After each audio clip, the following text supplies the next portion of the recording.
All right, welcome back to KTN News Center. And this morning we talk about matters engineering in our country, the course engineering. How many women are doing it? A conference that's supposed to come up next. We discuss matters of women in engineering. We talk about matters registration. And just before we took a short break, Engineer Eric, I wanted to ask you, there's so many universities that are offering engineering courses. Some time back, we saw some of the universities, their credibility being questioned when it comes to engineering courses. We saw students demonstrating. But my question is, once someone has done this course, what's next? Actually, issues to do with accreditation in Kenya here lie on two basic institutions. And one is the Commission for University Education, and the other one is for Engineers Board of Kenya, who are responsible for accreditation of programs. So there are certain universities which offered some programs which were not accredited by the Board of Engineers, and therefore when students eventually graduate, they find that they are not able to go through the registration process. And there's some remedy to this effect. Those students, some of them were asked to go back to the university to undertake certain courses that they found deficient in their program, and some of them were able to come out successfully and then being able to be eligible for registration. So I think the coordination between the Engineers Board of Kenya and the Commission for Higher Education is crucial in this particular aspect. So what you're telling us is that despite the fact that you've taken probably 5 years, because I understand engineering courses take at least 5 years, like someone who's doing a medical course, 5 years, then you have to wait for another period? 3 years. 3 years. Yes. So it's more like You 8 years. training, yes. You undergo training. Yes. Then from there you are certified engineer. Correct. You go for an interview with either IEK or EBK, and then you are passed or failed, yes. So this whole process, Linda, has it been the reason as to why some women really don't want to take engineering course? Because I mean, the entire country having only 436? Yes. Actually, on the same note, it's the perception. The fact that people perceive engineering as a male thing. That's why most women fear it. Yeah. Okay. Yes. Now let's talk about the conference that's coming up, in the month of September. Yes. And it's going to be focusing more on women. So why are we focusing more on women instead of, looking at engineering in general? It's actually in general, and also a little bit focus on the women.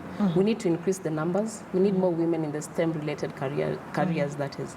That's why we have a Women Day Summit on the first day, and then the other 3 days are for the main engineers.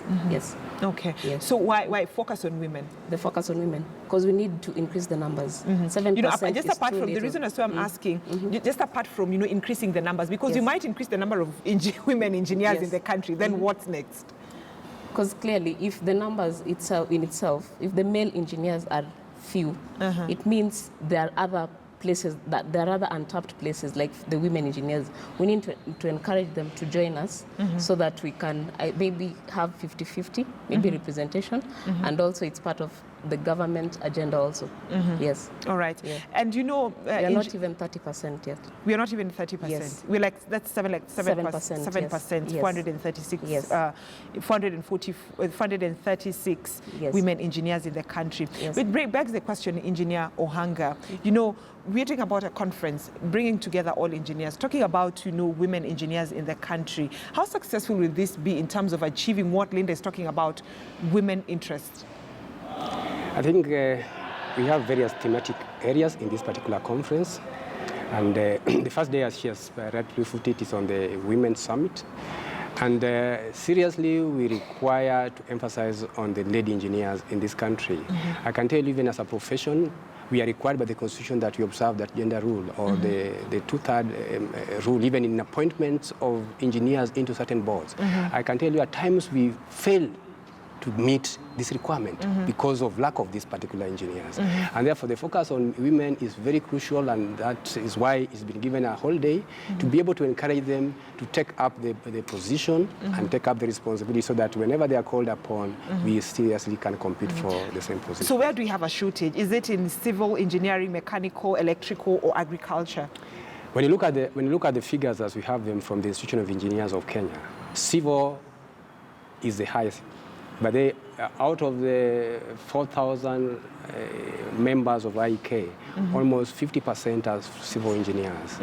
Then about 35% are electrical, then 20% mechanical, then agricultural comes out at about 7-9%. So civil engineers are the majority in terms of those who are registered, and even the terms of the general membership of IEK. So, but my question is, when it comes to women, where is the shortfall? Linda? The women engineers Yes. are still in the same rate that he's given you, is the same. Like civil engineering women are more compared to the rest of the team. So there is shortage maybe under mechanical. We need to encourage them to join in such courses, and also agricultural biosystems, that is. Yes. So why do we have, majority of women in civil and not, mechanical, electrical, and agriculture? Civil touches on stuff like environmental. It touches on issues like water, which are keen to women. You get provision of food, provision of water security, that is, like I said. So I think that's what attracts them, and provision of housing. Women are homemakers. So I'm assuming maybe that's why they're attracted to. They're attracted to it, unlike other courses. Unlike other courses, because Yeah. I mean, when you tell a woman go do a mechanical engineering, It sounds mechanical. It sounds mechanical of a car garage, Yes. you're repairing parts of the vehicle True. here and there. Yes. But I think that's such a wrong perception. It's a wrong perception. So what does I agree. mechanical engineering entail? Basically, it's design. An engineer is not a mechanical guy as we speak. He's a guy who uses their brains. And you are just designing systems, and you're designing equipments. Somebody else will come and now do the mechanical bit of it. But there's a perception out of the name. Somebody thinks that you must be a physical guy who will be doing things mechanically. But basically, at an engineering level, it is design basis theories. All right. And you're an engineer, and I believe you worked with so many women engineers in the country. What are some of the challenges they face even before Linda responds?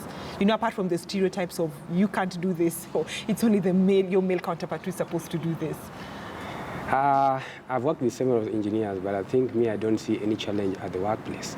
Actually, they deliver even beyond our expectations. In most of the organizations I've worked, and the engineer women are there, they've actually performed so well. Yes, so apart from the stereotypes that happen, and if they don't take those stereotypes, actually they are just good to go. All right, Yes. Linda. On the challenges faced by women are still on implicit bias. Sometimes this affects your income as a woman. You do the same job with a male engineer, but you're paid less because they feel you will underperform or something. Even at interviews, they tend to pay less. And then we also have the misunderstood motherhood, like I said. Whenever you pick a career, you choose to start a family.